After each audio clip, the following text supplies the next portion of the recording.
Hello. माँ जावरा के प्रांगण में नमन करते हुए मेरे माता तुल्य माता बहनों, किसान साथियों, युवा साथियों और तमाम नेतागण को राम राम करता हूँ मैं। और एक किसान परिवार में होने के नाते इस मंच पे मौका मिला है, मैं हमारे पूर्व ब्लॉक अध्यक्ष भगवत सिंह जी झाला साहब का धन्यवाद ज्ञापित करता हूँ और आभार व्यक्त करता हूँ।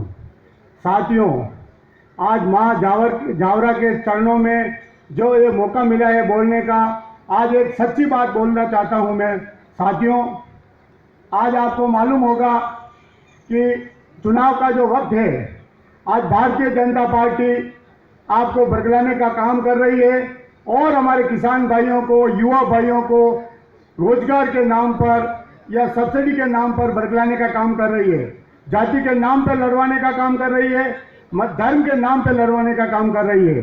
साथियों, आपको मालूम होगा कल योगी जी आए थे तो वो बता रहे थे कि हनुमान जी दलित हैं, या इसमें राजनीतिक में किसी भी धर्म को लड़ाने का कहाँ आवश्यकता आ गई, किस तरह की आवश्यकता आ गई। हमें बात करनी है, यहाँ के विकास की बात करनी है, इस क्षेत्र की बात करनी है। मैं इस मंच पे यहाँ के पूर्व विधायक फूल जी भाई हो, चाहे हमारे सांसद भैरूलाल जी मीणा साहब हो, खेमराज जी कटारा साहब हो, सज्जन जी कटारा जी हो, तमाम नेताओं ने इस क्षेत्र के विकास की बात की है। आज हमारे क्षेत्र के अंदर, इस ग्रामीण के अंदर मटून माइंस हो, जामरकोल्डा माइंस हो या जावर माइंस हो, तीन माइंस हैं और इन नेताओं की बदौलत आज हमारा आदिवासी भाई यहाँ रोजगार करता है। लेकिन कुछ सालों में ऐसी परिस्थितियां आई कि हमारे आदिवासी भाई को इस रोजगार से बाहर के लोगों को लाकर इस तरह से का काम करने का काम किया है। हमारे भैरूलाल जी मीणा साहब इंटेक के जो नेता थे, उन्होंने कई लोगों को जोड़ने का काम किया है या इस क्षेत्र में शिक्षा का काम किया है।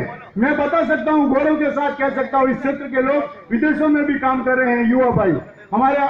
और यहाँ पर जो ट्राइबल यूनिवर्सिटी हमारी खेमराज जी सज्जन जी कटारा लेके आए थे हमारे क्षेत्र के लिए, यहाँ के विधायक जिसको यहाँ पता ही नहीं पड़ता है कि वो यहाँ का है, वो बाहर का है, कोटा का विधायक यहाँ पर लाकर चुनाव लड़ाया जा रहा है।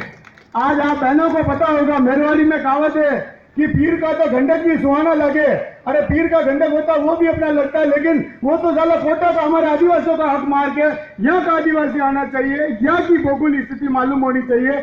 लेकिन आज सरकार ने देखिए, भाजपा सरकार ने हमने मौका दिया, फिर भी उन लोगों ने जहां पर जो विकास होना चाहिए, आज अभी हमारे को गणेश भाई आर्य जी ने बताया, वो बोल रहे थे कि हमारा यह क्षेत्र पानी के रूप में बिगड़ चुका है, नदियां ये सूख गई है, हालात खराब होते जा रहे हैं और हमारे किसान दिन प्रतिदिन गरीब होता जा रहा है। उसका कारण है कि हमारी नीतियां जो सरकार ने, पहले हमारी जो गहलोत सरकार थी उसमें समय पर खाद बीज उपलब्ध हो जाता था और हमारे पास जो किसानों को जो काम करने का जो काम मिलने का काम था, माताओं बहनों को नरेगा योजना के अंदर हर दिन 100 दिन का काम मिलता था और बहनें और खुशहाल हर परिवार अपने घर में एक अच्छे से सब्जी खरीदने का, चावल खरीदने का, आटा खरीदने का एक मादा रखता था। आज बहनों को काम नहीं मिल रहा है और हमारा किसान एक बेरोजगार की तरफ मुंह ताक रहा है। सरकार की तरफ से खाद, मुफ्त में खाद बीज मिले, मुफ्त में दवाइयां मिले, लेकिन ऐसा बीज, घटिया बीज हमारे किसानों को दिया गया और लाइन में लगा कर दिया गया जो बोने के काबिल नहीं है। और फसल आज तारीख देख लीजिए, आज मक्का पैदा हो गई है तो 12 रुपए किलो से ज्यादा उसका भाव नहीं है। और आज डीएपी की रेट देख लीजिए, 1200 रुपए का कट्टा 1450 रुपए में मिल रहा है और यूरिया का कट्टा देख लीजिए, 45 किलो का कट्टा 320 रुपए में दिया जा रहा है। तो यानी कि कहने का मतलब ये हुआ, किसानों की चीजें महंगी नहीं होगी और उन व्यापारियों की चीजें 3 दुगुना महंगी होकर किसानों को कमर तोड़ने का काम किया जा रहा है। आज मैं ये बात कह रहा हूं, आज एक बात बताइए, लहसुन खेती करना कितना मुश्किल है। आज बाजार में चले जाइए, 100 रुपए की 5 किलो लहसुन मिल रही है। क्या किसान लहसुन पैदा करके बेचने के लिए आज उसकी हालत क्या हो रही होगी, किस तरह से खेती की होगी, उन माताओं ने किस तरह से मक्की की बुआई की होगी, किस तरह से काम किया होगा खेत में, दिन दिन रात रात क्या चलकर। और जंगली जानवरों से सुरक्षा, कोई सुरक्षा नहीं है किसानों के लिए। रात को जाए, बिजली आती है उसके खेत में, रात को बिजली मिलती है और 6 घंटे बिजली मिलती है और उद्योगों को 24 घंटे बिजली मिलती है। तो ये व्यवस्था क्यों? भारत कृषि प्रधान देश है, कृषकों की बात की जाती है कि किसानों का देश है, लेकिन आज आप हालत देखिए, किसान आत्महत्या पे करने पर मजबूर हो रहा है और देश का बड़ा व्यापारी देश छोड़ के करोड़ों रुपए लेकर देश छोड़कर भाग रहा है और सरकार उसकी नुमाइंदगी कर रही है और पैरवी कर रही है और नेताओं के बच्चे उनकी वकालत कर रहे हैं। और किसान के लिए अगर 1,000 रुपया 10,000 रुपया ऋण माफी बाकी होती है तो ऑडिट के रूप में उसके किसान पर ढोल बजाया जाता है, उसके बाद नोटिस चस्पा किया जाता है और उसे जेल भेजने की धमकी दी जाती है। हमारे किसानों के साथ ऐसा अन्याय क्यों होता है? क्योंकि हमारे क्षेत्र का नेता हमारे पास नहीं है, हमारी आवाज विधानसभा में नहीं, क्योंकि लोकल हमारे अगर हमदर्द होगा, हमारे क्षेत्र का बंदा होगा तो उसे अपने परिवार की बात को मालूम होगा, अपने लोगों का दुख दर्द की बात मालूम होगी। इसलिए मैं ये चाहता हूं कि अपना बीच से उठकर कोई आदिवासी जाकर विधानसभा के अंदर जाए। यहां से मेघराज जी टावर हुआ करते थे, उन्होंने भी विधानसभा में अपनी इस क्षेत्र की आवाज उठाई है, पट्टों के लिए जंग लड़ा है, इस क्षेत्र के लिए बात की है। तो यानी कि यह आदिवासी गया तो उस क्षेत्र के लिए बात की है। आज मैं ये बात बता रहा हूं, यहाँ के लालू राम जी हैं जिन्होंने इस क्षेत्र यहाँ पर ये काम करवाया है, आपके सामने इस विकास नजर आ रहा है, यहाँ का क्षेत्र का बंदा है तो नजर आ रहा है, क्योंकि मैं वहां से आकर आपकी विकास नहीं करा सकता हूं, मैं मूलभूत सुविधाएं आपकी पता नहीं लगा सकता हूं। मुझे ये नहीं मालूम है इस क्षेत्र के अंदर क्या समस्या है, आप माताओं की क्या समस्या है, युवाओं के रोजगार की क्या समस्या है, वृद्ध को पेंशन मिल रही है कि नहीं मिल रही है, कौन सी सरकार आपका काम कर रही है कि नहीं कर रही है, वो कौन जानकारी करेगा। या आपका बीच से रहने वाला आपका भाई, आपका जाति का व्यक्ति होगा, आपके बीच से जाने वाला व्यक्ति, आपको पता चल पाएगा कि थावरा भाई सही है कि नहीं है, गणेश जी सही है कि नहीं है, घापू भाई सही है कि नहीं है, कौन मगरी पे रहने वाला व्यक्ति सही है, उसको पेंशन मिल रही है कि नहीं मिल रही है, उसे राशन का सामान मिल रहा है कि नहीं मिल रहा है, उसे नरेगा में काम मिल रहा है कि नहीं मिल रहा है, उसके परिवार में स्वास्थ्य लाभ मिल रहा है कि नहीं मिल रहा है, शिक्षा मिल रही है कि नहीं मिल रही है, ये कौन जानकारी करेगा? कोई कोटा से आकर आने वाला व्यक्ति करेगा या मैं बाहर से आकर आपकी वार्ता कर पाऊंगा? मैं आपके बीच, आपके सामाजिक रीति रिवाज में, आपके सामाजिक सरोकार में, आपके मरल मौत में, आपकी साजू में, नांगल में आकर आपके बीच बैठूंगा, आपकी जाजम पे बैठूंगा, तब आपकी समस्याओं को मैं जानकारी रख पाऊंगा। लेकिन वो काम मैं इसलिए नहीं कर पाऊंगा, मैं बाहर रहता हूं और मुझे टाइम नहीं मिलेगा। इसलिए आपके इस क्षेत्र के बंदे विवेक कटारा जी को जिस तरह से ने राहुल गांधी जी ने, सचिन पायलट जी ने मौका दिया है और पहली बार एक लंबी रेस के घोड़े को आपके मैदान में उतारा है। विवेक कटारा 40 साल का युवा है और वो समझ सकता है, युवाओं की भावनाओं को समझ सकता है और वो वृद्धों की, माताओं की भावनाओं को समझ सकता है, क्योंकि उसे मालूम है, इस परिवार से बड़ा होकर इस क्षेत्र में बड़ा हुआ है, उसे उस क्षेत्र की बात मालूम है। इसलिए आप लोगों को एक बात ध्यान रखना है, चाहे के चौपाल पे, घर पे, चाहे शादी ब्याह में, कहीं पर भी जाए, आपने एक बात करनी है, अपने क्षेत्र के व्यक्ति को आपको चुनाव लड़ाना, चुनाव जीता कर यहां से भारी मतों से चुनाव जीताना है। क्योंकि आप अगर एक भूल करोगे, आने वाले समय में आपका प्रधान भी बाहर से आएगा, कोटा से आएगा, झालावाड़ से आएगा और बाहर से प्रधान आएगा, सरपंच भी बाहर से आएंगे, क्योंकि बाहर का एक्सपर्ट करने में भारतीय जनता पार्टी इस क्षेत्र को पिछाड़ना चाहती है।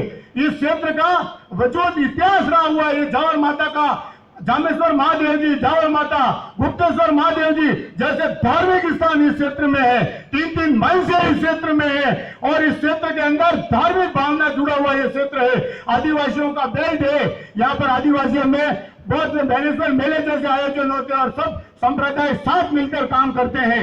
हम धर्म के नाम पे बात नहीं करते हैं, हम शिक्षा की बात करते हैं। अगर भाजपा ने अगर 5 साल में आपके अंदर शिक्षा, चिकित्सा, पेंशन, इनका अगर वातावरण पैदा किया होता तो यह साधु महाराज को लाकर आपके बीच में लाने की जरूरत नहीं पड़ती, अमित शाह को रोड शो करने की जरूरत नहीं पड़ती। लोग विकास के नाम पे जीतते हैं, लोगों का काम बोलता है, विकास बोलता है। अगर बैरूलाल जी मीणा ने हजारों आदिवासियों को नौकरी लगाई है तो आज वो पूजित है। फूलचंद जी भले मीणा जी हो, यहाँ के जीते हुए कॉमरेड मेघराज जी तावर साहब हो, इन्होंने अगर यह काम किया तो उनको पूजा जाता है। अगर लालू राम जी यह काम कर रहे हैं तो उनको लोग याद करते हैं। उनको याद करने के लिए रोड शो कराने की आवश्यकता नहीं है। मैं आपको बताना चाहता हूं, हमारा क्षेत्र एक पिछड़ा हुआ क्षेत्र है और पूरा टीएसपी घोषित हो चुका है। और आप लोगों से यह भी निवेदन करना चाहता हूं, अगर आपका बंदा यहां से जीतकर, चुनाव जीतकर जाता है और आपकी सरकार में भागीदारी लाती है, और ये मैं आप और बता देता हूं, उदयपुर ग्रामीण की सीट एक ऐसी भाग्यशाली सीट है, जब सीट जीत गई है तो विपक्ष में बैठने का कभी काम नहीं हुआ है। यहाँ का विधायक जीत के जाता है, वो सत्ता के साथ बैठता है और काम करता है। और इस बार युवा को टिकट मिला है। आपके लिए लंबे हेमराज जी कटारा के साथ के बाद एक युवा छवि देखकर विवेक जी कटारा आपके सामने हैं। उनकी सोच बहुत अच्छी है, शिक्षित सोच है, अच्छा शिक्षित पढ़ा हुआ युवा है जिन्होंने सब देखा हुआ है।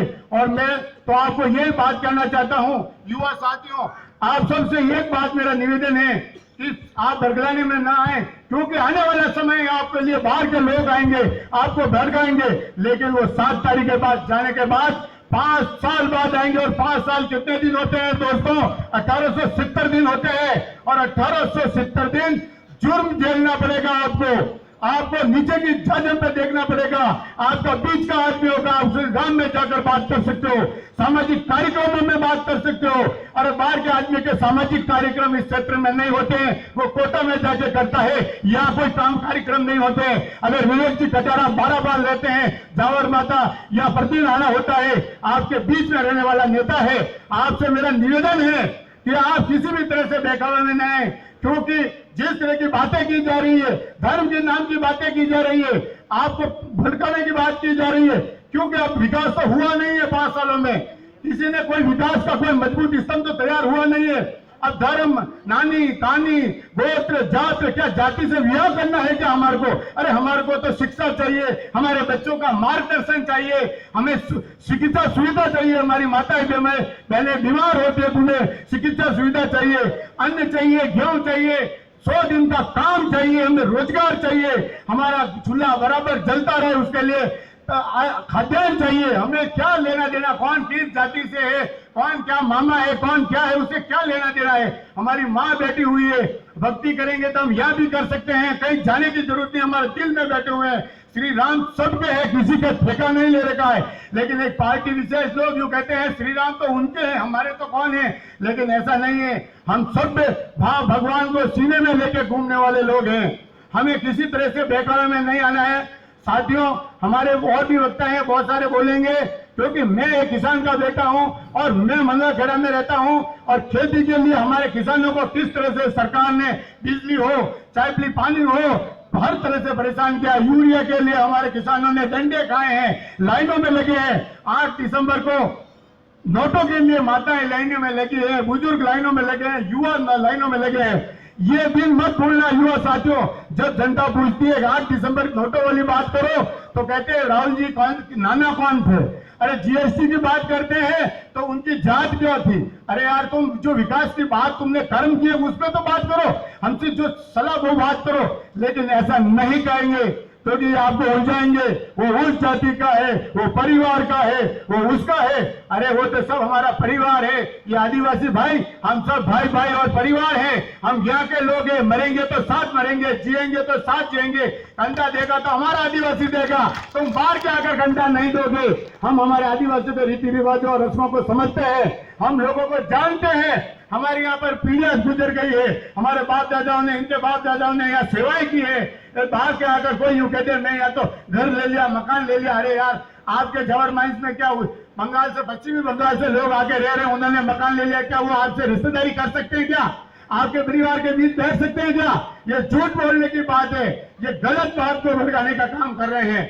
मैं तो आपसे निवेदन करना चाहता हूँ युवा साथियों, आपसे एक बार पुनः निवेदन करना चाहता हूँ, 7 दिसंबर को आप सबको एक साथ मेले के रूप में जाकर पंजे के निशान पर बटन दबाकर विजय बनाना है। विवेक कटारा जी के हाथ मजबूत करने हैं, क्योंकि विवेक कटारा जी जाएंगे, सत्ता में रहेंगे और आपके भागीदार करेंगे। युवा है, 24 घंटे दौड़कर आप बुलाओगे जहां आके खड़ा रहेगा, क्योंकि उसको लंबी राजनीति करनी है। वो कोई भ्रष्ट नहीं हो चुका है, वो कोई बाहर का नहीं है, उसको लंबी राजनीति करनी है, आपके बीच आकर आपकी बात को करेगा।